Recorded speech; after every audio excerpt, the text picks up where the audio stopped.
تھوڑا بگننگ کے بارے میں ہمیں بتایا، جو سفر ہے بہت انسپائرنگ ہے۔ 1962 میں میں نے کام شروع کیا، تب کراچی ایک دفعہ آیا ہوا تھا، تو وہاں پہ کوکا کولا جو ہے وہ 4 آنے کی ملتی تھی، حیدرآباد میں وہ 8 آنے کی بیچ رہا تھا۔ تو میں نے یہ سوچا کہ آربیٹراج کافی زیادہ ہے، تو کیسا ہے، اس کو کرنا چاہیے۔ میں نے والد صاحب سے بات کی کہ مجھے کاروبار شروع کرنا ہے، مجھے پیسوں کی ضرورت ہے۔ انہوں نے کہا کہ میرے پاس پیسے نہیں، تو میں نے کہا کہ ان کی گاڑی بیچوں، تو میرے پاس ڈاکیومنٹس نہیں تھے۔ اب آپ کیپٹل ریز کر رہے ہیں؟ کیپٹل ریز کر رہا میں ٹرک میں ساتھ بیٹھ کے جاتا تھا، خالی مال لے کے، ایمٹی باٹلز واپس کرنی ہوتی تھی تبھی وہ بھر کے دے گا نا، ورنہ وہ ایمٹی باٹل کی ڈپازٹ دینی پڑتی تھی۔ کیپٹل محدود تھا، تو اسی کو ٹرن اراؤنڈ کرانا تھا۔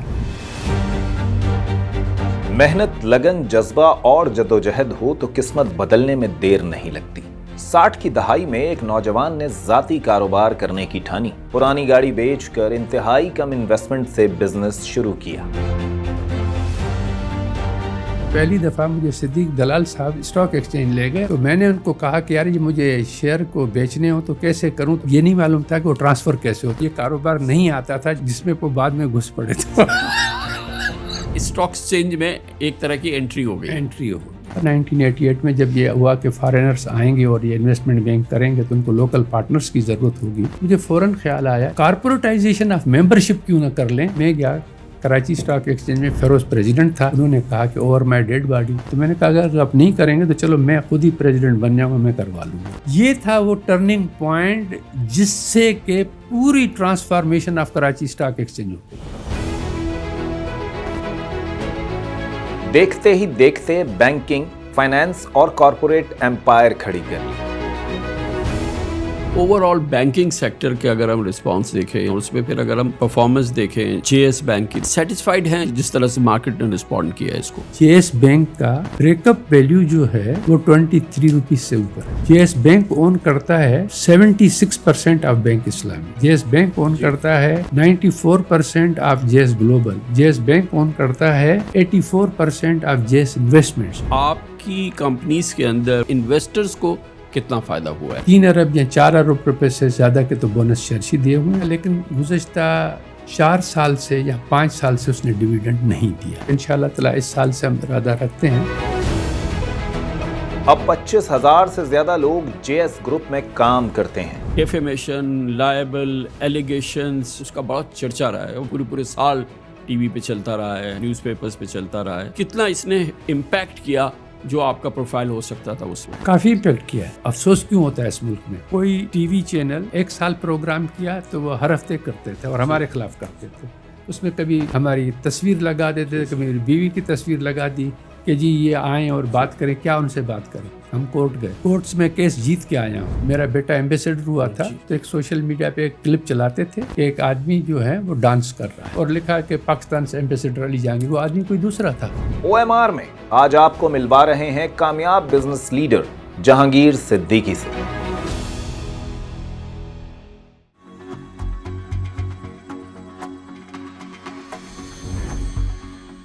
بہت بہت شکریہ جہانگیر بھائی، آپ نے ہمیں جوائن کیا، بہت نوازش۔ کامران بھائی تھینک یو سر۔ تھوڑا بگننگ کے بارے میں ہمیں بتایا، کیونکہ یہ ایک بڑی ہمبل بگننگ ہے اور پھر اس کی جو سفر ہے یہ بڑی ایک بہت انسپائرنگ ہے ماشاءاللہ۔ جی 1962 میں میں نے کام شروع کیا تھا، 15 میں مجھے ایگزیکٹ ڈیٹ یاد ہے، جس دن پہلی ہماری حیدرآباد میں نے کاروبار شروع کیا تھا، اور وہ کاروبار شروع بھی بڑا انٹرسٹنگ طریقے سے ہوا تھا۔ جب کراچی ایک دفعہ آیا ہوا تھا تو وہاں پہ کوکا کولا جو ہے وہ 4 آنے کی ملتی تھی اس زمانے میں، اور یہاں پہ حیدرآباد میں وہ 8 آنے کی بیچ رہا تھا۔ تو میں نے یہ سوچا کہ آربیٹراج کافی زیادہ ہے، تو کیسا ہے، اس کو کرنا چاہیے یا دیکھنا چاہیے۔ پھر ایک دن میں نے والد صاحب سے بات کی کہ مجھے کاروبار شروع کرنا ہے اور مجھے پیسوں کی ضرورت ہے، تو انہوں نے کہا کہ میرے پاس پیسے نہیں ہیں۔ تو میں نے ہر چیز کو زندگی میں پازیٹیو لیا، کبھی نیگیٹو نہیں لیا۔ تو میں نے اس کو سمجھا کہ یہ پازیٹیو چیز ہے، ان کے پاس پیسے نہیں ہیں تو ابھی مجھے پیسے کریٹ کرنے چاہیے۔ تو میں نے پھر وہ مجھے جگہ بھی چاہیے تھی، تو گیراج تھی والد صاحب کی جہاں گاڑی کھڑی رہتے تھے، وہ دادا کی ہماری پراپرٹی تھی۔ تو میں نے کہا کہ ان کی گاڑی بیچوں، تو میرے پاس ڈاکیومنٹس نہیں تھے۔ تو وہاں پہ حیدرآباد میں ایک کباڑی ہوتا تھا، مجنوں کا، گاڑی ٹھیک تھی۔ اب آپ کیپٹل ریز کر رہے ہیں؟ کیپٹل ریز کر رہا تو میں نے گاڑی اس کو بلا کے بنا ڈاکیومنٹس کے تھی، تو وہ 1800 روپے میں گاڑی بیچ دی ان کی۔ پھر وہ یہ تھا کہ کیس نہیں تھی حیدرآباد، والد صاحب نے کہا بیچ دو۔ نہیں ان سے پوچھا کس نے, وہ دورے پہ گئے ہوئے تھے نا. میں نے کہا انہوں نے تو یہ بتایا تھا کہ میرے پاس پیسے نہیں ہیں, مجھے کاروبار کرنا ہے, تو آئی ہیو ٹو تھنک کہ کیسے کریں. تو اس وقت حیدرآباد میں گیس نہیں تھا, تو ہم لوگ سال بھر کا کوٹا کوئلوں کا بھی وہیں رکھتے تھے گودام میں, جو گیراج تھی, گاڑی بھی وہیں ہوتی تھی, اور سال بھر کا اناج بھی وہیں ہوتا تھا. گاڑی بیچ دی, وہ اس میں بیچی.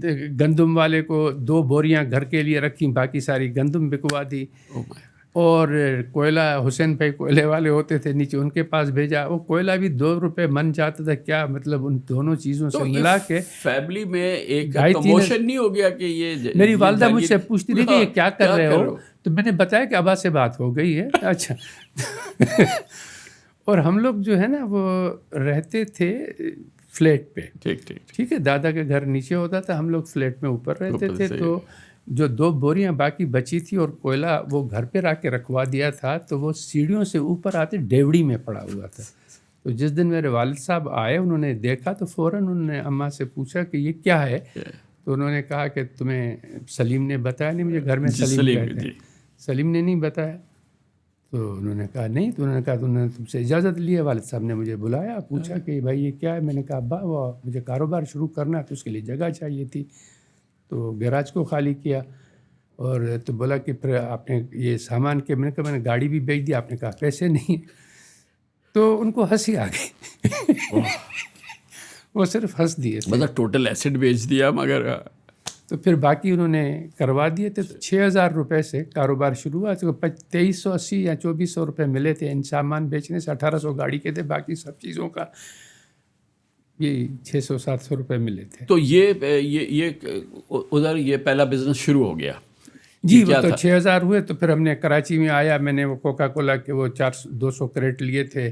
اور وہ جو حیدرآباد میں گیراج خالی کی تھی, اس کو میں نے کیفے بنایا. اس کا نام تھا dream land cold coffee house, اور اس میں ہم لوگ ریٹیل میں بیچتے تھے. اچھا, اور آپ کی ایجوکیشن ساتھ چلی جائیں؟ جی, میں نے میٹرک اس کے بعد کیا. میرا میٹرک اسی میں ہوا, اور میں نے میٹرک 2nd ڈویژن میں کیا, جو ابا کو پسند نہیں آیا تھا, کیونکہ سارے بچے ان کے کافی آؤٹ اسٹینڈنگ پڑھنے والے تھے, بیٹیاں بھی اور بیٹے بھی.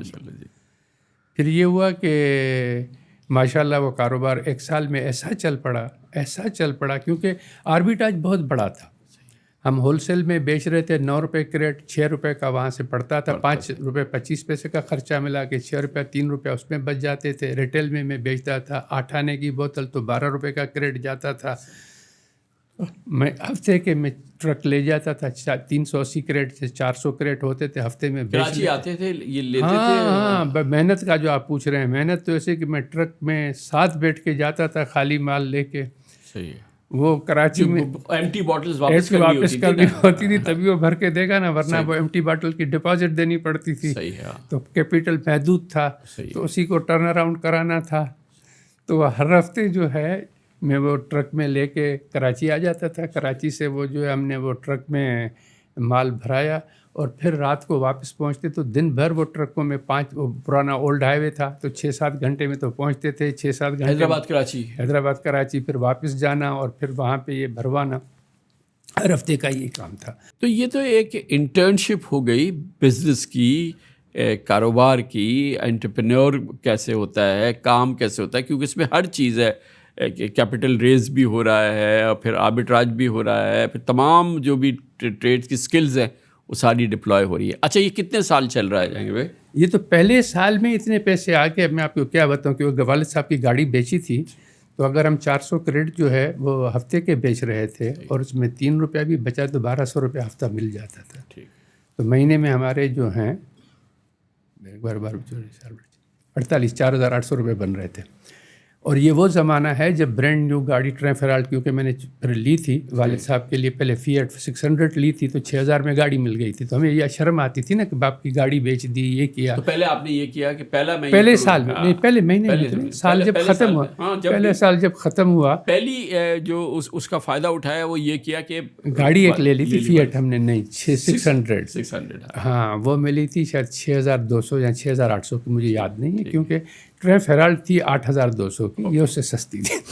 پھر 64 میں ٹرین فیرالٹ لی تھی. ٹھیک. تو وہ گاڑی لے لی تاکہ گھر میں رہے والد صاحب کے لیے. تو جہانگیر بھائی واٹس دا نیکسٹ لیپ دین؟ یہ تو انٹرنشپ ہو گئی. ہاں بھائی, تو اس کے بعد یہ ہوا, اس کے بعد ابھی آپ حیدرآباد میں حیدرآباد میں ہی ہوں. لیکن کیا ہوا کہ 64 میں 64 میں کہ ارلی میں تو ایک ہمارے کو ملی 62 کی سیزن اور 63 کی سیزن مجھے مل رہی تھی. صحیح ہے. تو حیدرآباد میں کوکا کولا کی فیکٹری آ گئی. تو اسی زمانے میں میں نے ایم ایف آئس کریم جو ہے جی اس کی حیدرآباد میں ایجنسی لی, اور میں حیدرآباد میں ایم ایف آئس کریم کو ڈسٹریبیوٹ کرنے شروع کیا. پیسے آئے تھے میرے پاس, تو کیا کرنا چاہیے, تو میں نے کراچی میں ٹرانسپورٹ کمپنی کھولی جس کا جو 84B پہ 3 بسیں چلاتی تھی. 84B کا روٹ تھا, ابھی بھی یاد ہے, ملیر سے کھوکھرا پار سعود آباد. اوکے, اسی ایریا میں ٹاور ٹو ملیر کھوکھرا آباد سعید آباد, آواز وہ ایسا لگاتا تھا. اس سے تجربے ہوئے کہ کچھ کاروبار ایسے ہیں جس میں آدمی کو کبھی نہیں جانا چاہیے, جس میں 24 گھنٹہ آپ کا کوئی کنٹرول نہیں ہے. صرف جس ٹائم گیریج میں رات کو 12 بجے آتی ہے اور صفائی ہو کے دھلائی ہو کے نکل جاتی ہے, تو وہ ڈرائیور اور کنڈکٹر ان کے حوالے آپ کے سیٹ ہوتے ہیں. وہ کیا, پڑھائی سے دھیان اتر گیا تھا, لہٰذا میں انٹر میں فیل ہو گیا. بس وہ ٹرننگ پوائنٹ تھا. والد صاحب مجھے کافی ڈسپوائنٹ ہوئے. ہاں, مجھ سے کافی محبت کرتے. ان کے بیٹا کبھی کوئی فیل نہیں ہوا تھا. تو ہی کالڈ می اور بڑے پولائٹلی مجھے سمجھایا کہ دیکھو بیٹا, یہ جو تم کر رہے ہو, مجھے کسی پیسے کی تو ضرورت ہے نہیں, تو اگر آپ یہ پاس نہیں ہوتے تو مجھے اس سے کوئی دلچسپی نہیں, اور میرا خیال ہے کہ آپ کو یہ نہیں کرنا چاہیے. تو میں نے بھی ان کی بات کی گرہ باندھ لی, اور میں نے یہ کیا کہ یہ میں شام کے کالج میں جاتا تھا. سچل سرمست کالج تھا, کیونکہ دن بھر تو یہ کام ہی کرنا ہوتا تھا. تو 6 بجے سے وہ کالج چلتا تھا اور 9 بجے میں آتا تھا. میں نے سپلیمنٹری دی. ٹھیک, اچھا. 3 سبجیکٹ میں فیل تھا. سپلیمنٹری دے کے میں تینوں سبجیکٹ کو کلیئر کیا, اور میں 2nd ڈویژن کی مارکس لائیں. اس کو پاس تو ہمیشہ کہتے سپلیمنٹری, انٹر میری سپلیمنٹری ہے, میٹرک 2nd ڈویژن میں تھی. تو اس طریقے سے 69 میں نے سی اے انٹر کا امتحان دیا, اور ماشاء اللہ 6% کی رزلٹ تھی. ہو گیا. واہ, ہاں بالکل آرام. بہت مشکل ہوتا ہے. ہاں, تو اس میں میرے کو قدرتاً یہ ہے کہ اگر میں سیریسلی پڑھتا ہوں یا کیا تو ابزارو جلدی کر دو. میں BCom 1st ڈویژن میں کیا تو انیوژل بات تھی. پھر میں نے کہا کہ میں کیا کروں, کوک تو بند ہو چکی تھی, 7 اپ فیل ہو چکی تھی, ایم ایف آئس کریم میں کوئی پرافٹ نہیں ہو رہا تھا. مطلب جتنی انویسٹمنٹ ہوئی اس پر, تو یہ ایک طرح سے رولر کوسٹر پہ گیا بزنس زبردست, اور پھر ایک دم. لیکن ان دا مین ٹائم یہ ضرور ہوا تھا نا, کیونکہ ہم اگر وہ 4,000 کما رہے تو 60-70 ہزار پہلے سال کا آیا, دوسرے سال کا آیا. تو اس سے کراچی میں جو بسیں ہم نے لی تھی اس میں کامرس بینک ہوتی تھی, انہوں نے مجھے فائنینس کیا تھا. اچھا, پھر آپ نے پہلی فائنینسنگ بھی لے لی, بورو کیا؟ جی, پہلی فائنینسنگ کامرس بینک, ان سے 40,000 کی باروئنگ لی تھی میں نے. 3 بسیں میں نے لی تھی, ایک اپنے فائنینسنگ سے تھی اور باقی 2 بسوں کو انہوں نے فائنینس کیا تھا. تو یہاں سے وہ قصہ چلا. BCom میں نے 1st ڈویژن میں کیا. ہم 6 لڑکے تھے جو پوری یونیورسٹی میں 6 1st ڈویژنر تھے. آپ پھر اسٹڈیز کی طرف آ گئے. آپ نے کہا, والد صاحب نے کہا کہ ایسے کام نہیں چلے گا, اور یہ ایک طرح سے ایکسکلوسیولی اب آپ اسٹڈیز. ہاں, میں ایکسکلوسیولی اسٹڈی میں تھا. اب جب یہ گریجویشن کر لیا تو کراچی آ گیا. کراچی آئے تو والد صاحب ہمارے جو ہیں وہ بیمار رہنے لگے تھے. حج کر کے آئے تھے وہ 65 میں, تب سے ان کے لیور کی پرابلم تھی. تو معلوم نہیں ہوا تھا, حالانکہ وہ قمر بھائی کے گھر میں آ گئے تھے, رہ لیے تھے. ان کا جب آپریشن ہوا وہ 67 میں ہو رہا تھا, اور میں CA کے لیے گنگٹ اینڈ کمپنی جوائن کی تھی ایز این آرٹیکل کلرک. تو آپریشن کیا تو انہوں نے کہا کہ کینسر ہے اور پھیل چکا ہے, لہٰذا آپ لے جائیں. تو ان کو شوق تھا, انہوں نے کہا کہ بھئی وہ گھر بنوا رہے تھے نارتھ ناظم آباد میں جہاں ہم رہتے تھے, وہ جوائنٹ فیملی کا. حیدرآباد سے آپ لوگ کراچی نارتھ ناظم آباد میں شفٹ ہو گئے. شفٹ نہیں ہوئے تھے, گھر بن رہا تھا اور کمپلیٹ نہیں ہوا تھا. تو انہوں نے جب ہاسپٹل سے آ رہے تھے تو کہا کہ مجھے اپنے گھر لے جاؤ, اپنے جو گھر بنوا رہے ہیں اس میں. تو میں, امی اور ابا اس گھر میں آ گئے. ٹھیک ہے, اور 5ویں یا 10ویں روز کیونکہ گھر کمپلیٹ نہیں تھا تو اس میں فنیشنگ ہو رہی تھی, تو ایک بیڈ روم میں وہ تھے. تو ابا کو جو ہے نا وہ کوما میں جا رہے تھے, کیونکہ انہوں نے باتیں ایسی کی جس سے مجھے اندازہ, میں اور میری والدہ اور وہ تھے, 3 آدمی ہم وہاں رہتے تھے, تو باقی بھائی دونوں اپنے اپنے گھروں میں تھے. تو میں نے کہا کہ بھی ابا بچیں گے نہیں. 27ویں رمضان کو ابا کی انتقال ہو گئی اسی گھر میں. اور اس کے بعد میں ادھر آزاد ہو گیا. کہا باقی تو جوابداری رہی نہیں, مجھے واپس کاروبار کا کیڑا لگا. تو ان کی 31 دسمبر 1967 کو ڈیتھ تھی اور 27 رمضان جمعے کا دن تھا. تو اس کے بعد سے جو مجھے شوق ہوا کہ بھائی اب کوئی اسٹاک, کیونکہ ہم گنگا ڈینٹ کمپنی میں تھے اور اس میں وہ یہ جو BCCI کی بینک کا ہے نا, وہ بلڈنگ تھی, اس کو سیکیورٹی سیف ڈپازٹ کمپنی بولتے تھے. تو وہاں سے اسٹاک ایکسچینج بہت نزدیک تھا, لنچ بریک ہوتی تھی ٹاور پہ. یہ ٹاور پہ میرے دوست تھے صدیق دلال, میرے سینئر تھے جو ابھی بھی زندہ ہیں. اس سے میں نے کہا, کیونکہ میں نے میرپور خاص شوگر اور آدم جی شوگر کے شیئر اپلائی کیے تھے, تو مجھے زندگی میں اب یہ بتائیں کہ آپ جو آدمی اسٹاک ایکسچینج کا پریزیڈنٹ کو ٹرانسفر ڈیٹ, مجھے یہ نہیں معلوم تھا کہ وہ ٹرانسفر کیسے ہوتے. تو میں نے ان کو کہا کہ اچھا, آپ نے بس آپ کا دل چاہا, آپ نے یہ 2 شیئرز لے لیے حیدرآباد میں جب تھا تو کامرس بینک کے تھرو اپلائی کیے تھے, تو وہ 64 سے میرے پاس پڑے ہوئے تھے. ٹھیک ٹھیک ٹھیک. تو میں نے ان کو کہا کہ یار یہ مجھے شیئر کو بیچنے ہو تو کیسے کروں. تو انہوں نے کہا میرا بھائی اسٹاک ایکسچینج میں کام کرتا ہے. تو پہلی دفعہ مجھے صدیق دلال صاحب اسٹاک ایکسچینج لے گئے, اور میں غفار ولی جیوی بھائی کے پاس, جو ان کے بڑے بھائی تھے جن کو دلال سیکیورٹی کے مالک, ان کے پاس گیا. تو انہوں نے کہا اس میں ٹرانسفر ڈیٹ بھرو. تو میں نے کہا ٹرانسفر ڈیٹ کہاں سے ملے گی؟ تو انہوں نے 2 ٹرانسفر ڈیٹ دے دی مجھے. میں ان کو پیسے دے رہا ہوں, یہ نہیں معلوم تھا کہ تو فری میں آتی ہیں. وہ بیچارے کہے نہیں, اور میں اتنا شکر گزار ہوا ان کا کہ گھر تھینکس کرنے گیا.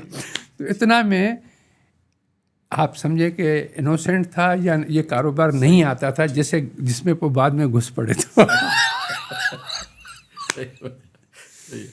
تو یار یہ پہلا اسٹاک ایک سروسز کے ٹریڈ ہے, اور اس سے اسٹاک ایکسچینج میں ایک طرح کی انٹری ہو گئی. تو میں نے کہا کہ کسی نے کہا کہ کریم جعفرانی کے پاس بڑا کام ہوتا ہے یا کیا ہے. تو میں نے کہا ٹھیک ہے. تو میں کریم صاحب کے پاس گیا ملنے کے لیے, اور ڈے 1 سے جسے کیمسٹری کوئی مل نہیں جاتی ہے. تو میں نے اس کو کریم صاحب بولا, تو اس نے بولا بھائی صاحب کیا, تم کریم بھائی بولو کیا ہے بھائی. تو جب اس نے پوچھا کہ کتنے پیسے وغیرہ ہیں, تو میں نے اس کو کہا کہ میرے پاس 2 لاکھ ہیں. تو انہوں نے ٹپ دی کہ بھائی ایسا کر لیتے ہیں کہ آپ حبیب انشورنس لے لیں اور حبیب پہ. ٹھیک ہے بھائی, وہ کر لیا کوارٹرلی ڈویڈنڈ پہ. اس نے کہا کہ میں تمہارا ایجنٹ بنوں گا. صحیح. کارڈ آپ نے ان سے خرید لیا؟ اس سے نہیں خریدا, میں نے بازار سے خریدا. ٹھیک ہے, بازار سے کارڈ خریدا, اور ہم نے دفتر جو ہے وہ اس کا لے لیا. دفتر میں نے اس کا خریدا. کارڈ کتنے کا ملتا تھا جب اس زمانے میں نے لیا تھا علی اکبر HP ابراہیم سے, مجھے یاد ہے 70 میں, جو کہ انڈس ڈائنگ کے مالک تھے, 38,900 روپے کا, اور 1100 دلالی دی تھی. 40,000 کا کارڈ مل گیا تھا. ٹھیک ہے. تو ابھی فال آف ڈھاکہ نہیں ہوا ہے, یہ 70 کی اینڈ ہے جس میں میرے کو یہ کارڈ کی بات ہو رہی ہے. تو مارکیٹ میں کوئی 200 کارڈ ہولڈر ہوتے ہوں گے. 200 کارڈ 200 ممبر تھے ٹوٹل, لیکن وہ سب ایکٹیو تو نہیں تھے. جی ایکٹیو نہیں تھے. تو صاحب یہ ہے کہ ہم نے کام شروع کیا, اور اس میں انہوں نے مجھے ICP لے کے گئے. اس کے کنیکشن بہت تھے, بہت پاپولر آدمی تھا اور بہت ہی رسوخ والا آدمی تھا. شاکر اللہ درانی جو کہ اسٹیٹ بینک کے گورنر تھے, وہ ان کے دوست DM قریشی, اس کے ساتھ تو ایسے ہی کہ مطلب یہ میرے کو لے کے گئے DM کے پاس. میری فرسٹ ٹائم ملاقات ہوئی تھی. تو ان کے PA سے پوچھا کہ بھائی وہ صاحب ہیں؟ تو انہوں نے کہا ہاں. تو انہوں نے یہ نہیں کہا کہ پرچی بھیجو یا کیا ہے, انہوں نے دروازہ کھولا اور اندر چلے گئے, اور مجھے بھی ساتھ لیا. تو ہم تو گھبرائے ہوئے کہ نہیں آ جاؤ. تو بولا کہ DM ایسے جا کے بات کی کہ DM تمہیں پتہ ہے کہ میں پٹ گیا ہوں. ہاں میں پٹ گیا, ڈیفالٹ کر گیا. ہاں ڈیفالٹ. تو اب یہ ہے کہ یہ میرا بھائی ہے چھوٹا, یہ ممبر ہے, میں اس کے پاس ایجنٹ بنوں گا. آپ جو دلالی دیں گے ان کو, اس میں سے آدھا مجھے مل جائے گا, تو میرے گھر کا دال دلیا. سیدھی بات کی, سیدھی بات بالکل. تو اس کو اس پہ انلسٹ کر لو, پینل پہ رکھو. تو یہ جو آپ نے کارڈ لیا تو کمپنی بن گئی Jahangir Siddiqui civil private company. تو اس زمانے میں بنتی نہیں تھی بھیا, نام پہ کارڈ ہوتا تھا. لیکن یہ سب جو ہو رہا تھا کہ کارڈ کا ٹائم تھا 45 دن کا, وہ NOC آتا ہے, یہ کرتے کرتے مارچ اپریل 71 ہو گیا تھا. اچھا, یہ 70 کی وہ زمانہ آ گیا جب کہ آگ لگی ہوئی ہے بنگلہ دیش, مشرقی پاکستان میں بہت معاملہ خراب ہوتا ہے. 12 سے 15,000 شیئر پر ڈے کا کام ہو رہا ہے, حالات خراب ہیں, روز تکلیف پہ تکلیف ہو رہی ہے. ٹھیک ہے, مارچ 71 سے حالات کی وجہ سے مارکیٹ بھی ڈاؤن. مارچ 71 سے تو کام ہی نہیں ہو رہا نا بھائی. بنگلہ دیش کی 60 کمپنیاں یا 50 بڑی کمپنیاں جو تھیں, جیسے آدم جی جوٹ,